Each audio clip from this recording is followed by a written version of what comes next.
పాయిలాకులోని సహజ సిద్ధమైన స్వల్ప పులుపు కందిపప్పు యొక్క మృదుత్వం హాయిగొలిపే ఆస్వాదనను అందించాయి. ఇతర ఆకుకూరల పప్పు కంటే భిన్నమైన అనుభూతిని కలిగించింది పాయిలాకు పప్పు. కావలసిన మేర జోడైన ఉప్పు, కారం మరియు తాలింపులో ఉపయోగించిన ఆవాలు, జీలకర్ర, మినపప్పు వంటివి రుచిని మరింత రెట్టింపు చేసి వంటకాన్ని ప్రత్యేకంగా తీర్చిదిద్దాయి. ఇక వేడివేడి అన్నంలో నెయ్యి చేర్చి పాయిలాకు పప్పును బాగా కలుపుకొని ఆరగిస్తే ఆ ఆస్వాదన అపూర్వ రుచికర అనుభూతి. అలానే ఆరోగ్యానికి కూడా ఎంతో మేలుకరం.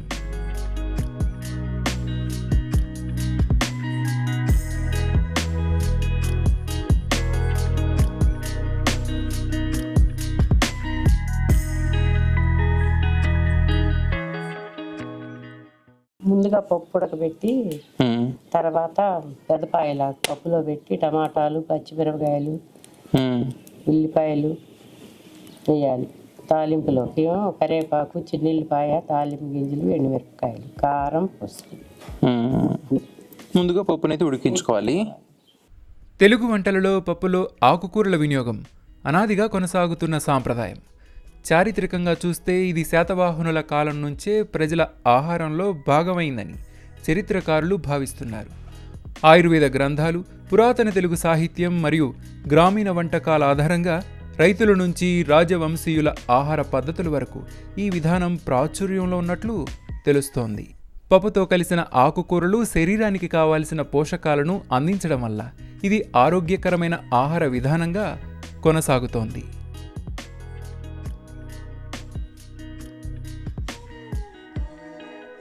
తోటకూర, గోంగూర వంటి కొన్ని ఆకుకూరలు ప్రాచుర్యంలో ఉండగా మరికొన్ని కాలక్రమంలో కనుమరుగయ్యాయి. పెద్దలు తెలపడం, ఆరోగ్య చైతన్యం పెరగడం, సేంద్రియ ఆహారాల పట్ల ఆసక్తి కారణంగా కొన్ని ఆకుకూరలు మళ్ళీ ప్రాచుర్యంలోకి వస్తున్నాయి. అట్టి వాటిలో ఒకటి పాయలాకు.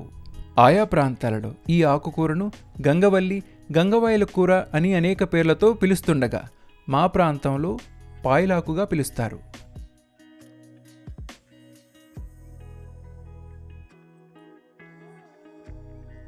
కందిపప్పుతో పాటు పెసరపప్పు కూడా వినియోగం అయింది కదమ్మా. పచ్చిమిరపకాయలు, టమాటాల వినియోగం.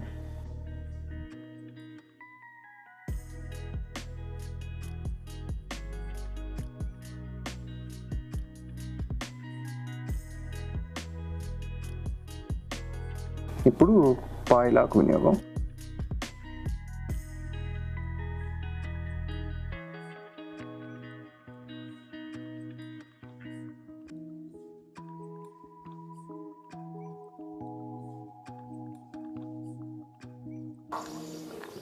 కొంచెం కారం,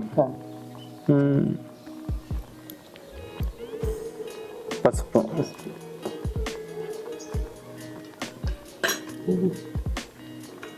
కొంచెం ఉప్పు వినియోగం. చింతపండు వినియోగం. నాకైతే చింతపండు ఎంత తక్కువ వినియోగం అయితే అంత బాగా నచ్చుతుంది.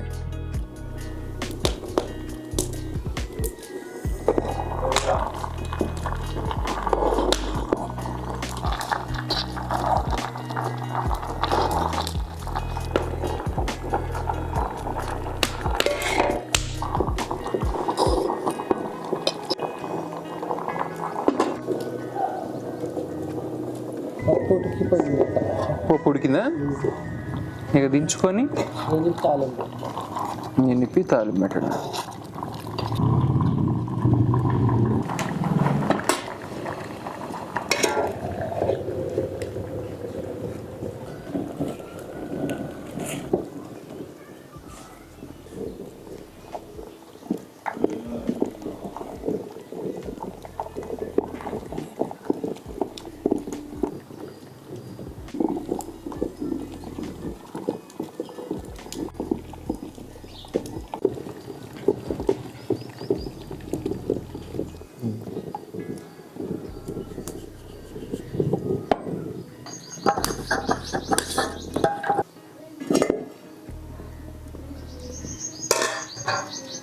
ఇక తర్వాత తాలింప.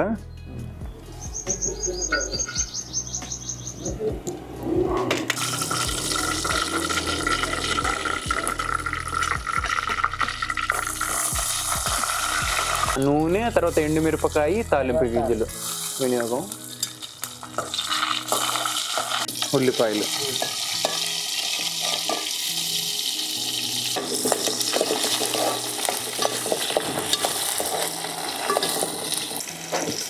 ఉల్లిపాయ చిన్నవి వేసుకుంటే మంచి వాసన.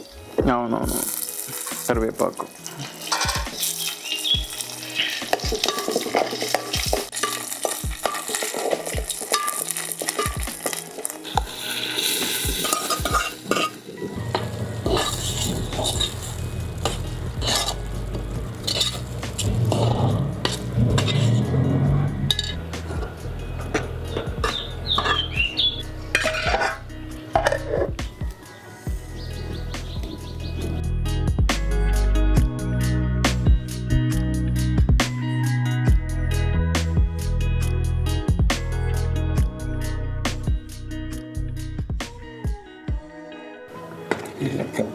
ఇంకా ఉడికినట్టేమా? అయిపోయింది, దింపుకోవటం. పప్పు సిద్ధమైంది, ఇక దించుకోవడమే.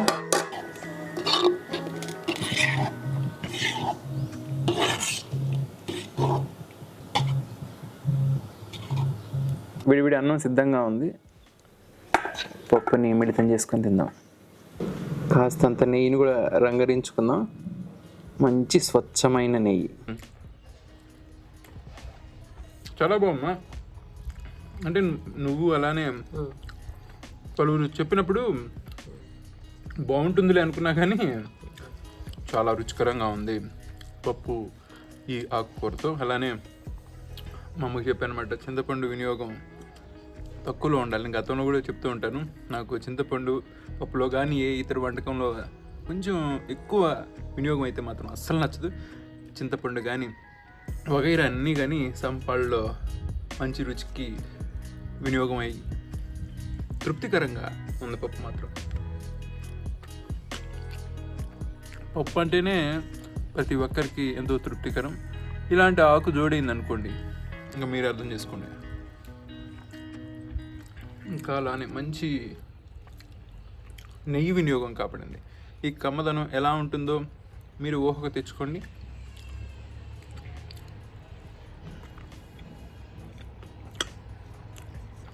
తాలింపులో వినియోగమైనటువంటి ఆ తాలింపు గింజలు, మరిన్ని ఉల్లిపాయలు వినియోగం చేయమన్నాను, ఎండు మిరపకాయలు కానీ అవన్నీ కూడా బాగా కుదిరికాయని పప్పు రుచికి.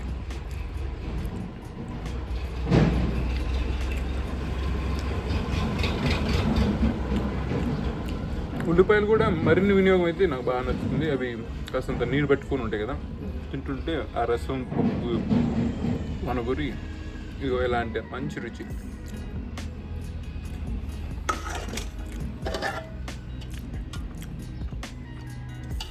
చాలా బాగుందండి. నేను మరోమారు చెప్తూ ఉన్నాను, ఈ ఆకు ఎక్కడైనా లభిస్తే, లేకపోతే గ్రామీణ ప్రాంతాలకు వెళ్ళైనా సరే మీరు తెచ్చుకొని పప్పు వండుకోండి, చాలా బాగుంటుంది.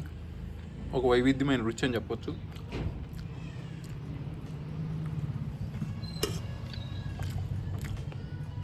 పప్పుకు కూడా తాలింపు బాగా కుదిరిందిమా.